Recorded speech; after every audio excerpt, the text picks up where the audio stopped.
Hello, Elaine here again. Now, here we are in eza2222 itself. Obviously, if you haven't got an account with them, that's the first thing that you'll have to do is go and set yourself up an account.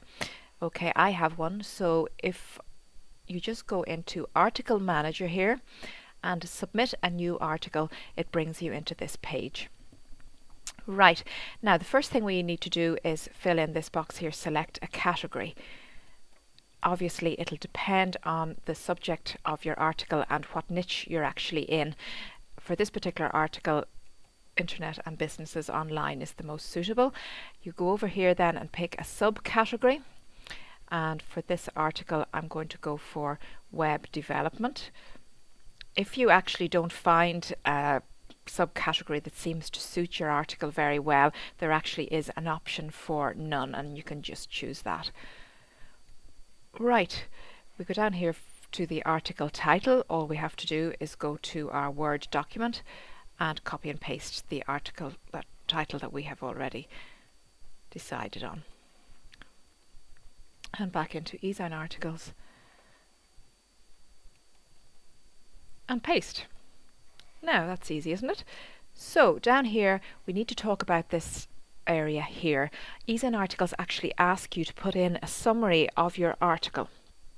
Okay, this is very important now that you take a little bit of time over this, because number one, there is actually a summary that you can see on eza2222 itself, and number two, when your article appears on Google, underneath the title of your article will be a couple of sentences, and they're actually taken from this summary here. So obviously it's important to make sure that they contain the keywords and that they're enticing and that they're compelling, that they would encourage somebody to click on the article and read further. Okay, now because of the way that we do our articles, we always make sure that the opening paragraph is actually a summary of the article and that it includes the keywords in the first 50 words of the opening paragraph.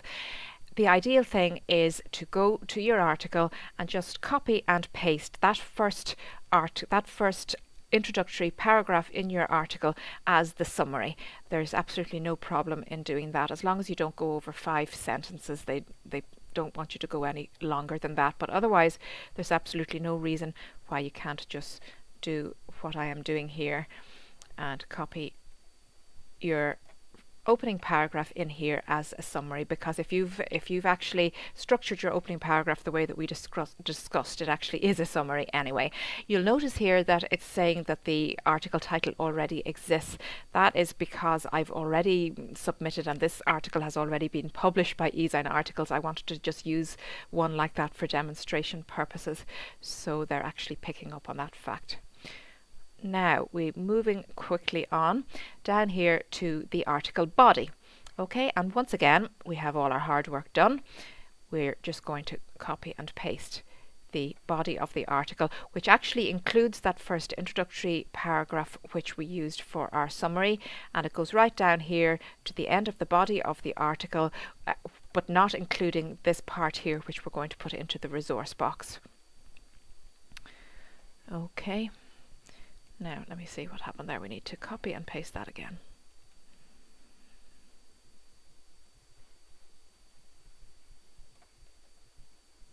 Copy and paste into eza2222.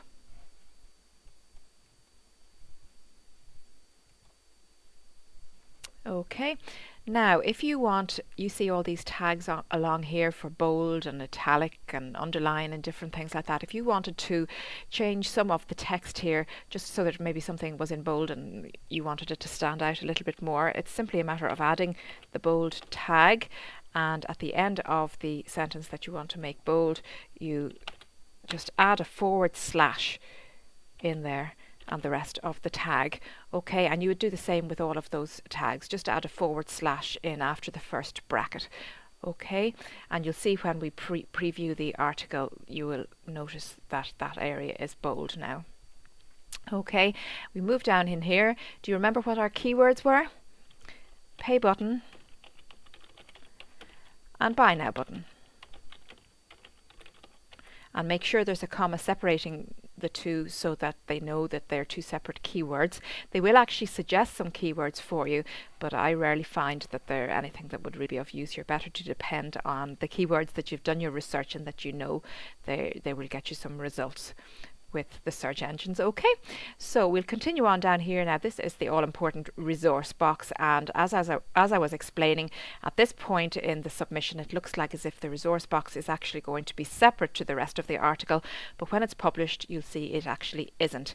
Okay, now I always choose custom here because, for the reasons we have already discussed, you want this resource box, or the information we're putting into this resource box, to look like as if it's part of the article as a whole. You don't want it to look like a standardized resource box that just applies to any article and that doesn't really belong to the rest of the article. So we're going in here now and we're going to highlight this part here, which is what we decided we would put into our resource box.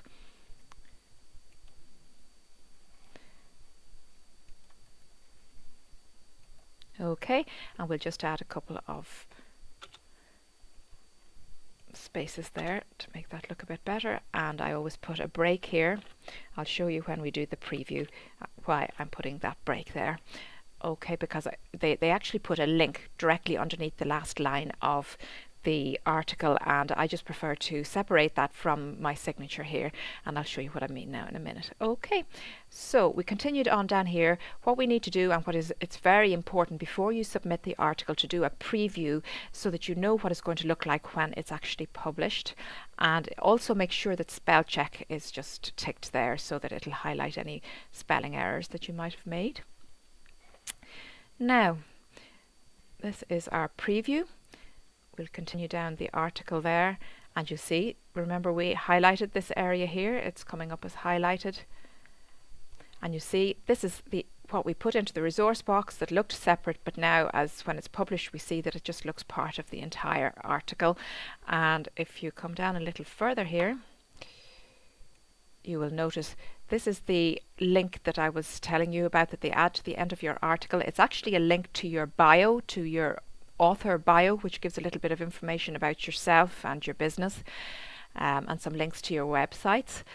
So I just prefer to add a break in there so it's slightly separate.